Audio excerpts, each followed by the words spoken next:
Who's going further in the playoffs? Thunder or Blazers? The Thunder. And I've been spending all year saying, look, this is really, after the early part of the season, a two-team race between Golden State and Houston, and I still believe that. But in the playoffs, the Thunder present the biggest scare, challenge, unless Kawhi comes back and everything's perfect with the Spurs. The Thunder are the biggest threat because, yes, Roberson's down. And by the way, everyone has to decide, are we saying Roberson or Roberson? I can't take it anymore. But the point is, yes, he's gone. But with him goes a shot from the outside that no one even has to pay attention to. And sure, their rotation's not going to be as deep as many. They're top-heavy. But in the shorter rotation in the playoffs, Stephen A., think about the following lineups. You could have Westbrook at the 1, Paul George at the 2, Carmelo at the 3, Patrick Patterson at times at the 4, and Steven Adams at the 5. That means Westbrook has 3 guys to pass it to, all of whom can shoot and score, because Patterson's really a stretch 4. Or Corey Brewer. You can put Corey Brewer in the mix and pretty good defense, and also a guy whose shot behind the arc has come back. So they have, when you consider the kind of frontline lineup that OKC can put out there, that's real. That's not a team I'm looking forward to playing in the playoffs. I don't care who you are.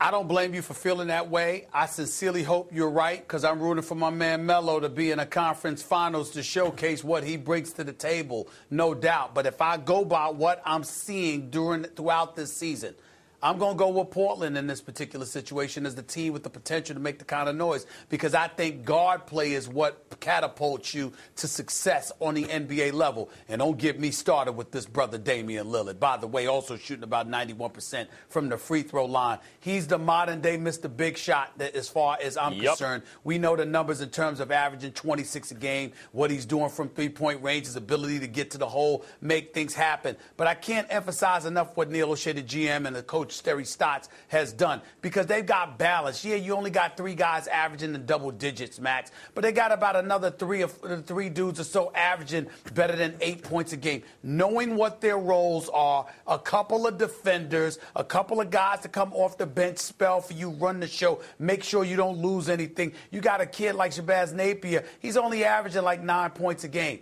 Max, he's only playing 21 minutes a game. So he's a guy that comes off the bench, gives you a little punch, then goes back to the bench after he's done his job so Lillard can get a breather along with C.J. McCollum. I like the fact that they seem to trust each other a little bit more, and they don't nosedive once their starters go to the bench. Their secondary unit seems to be more cohesive, particularly on the defensive side of the ball. They have guys that somehow find a way to put the ball in the hole enough to make them respectable and competitive.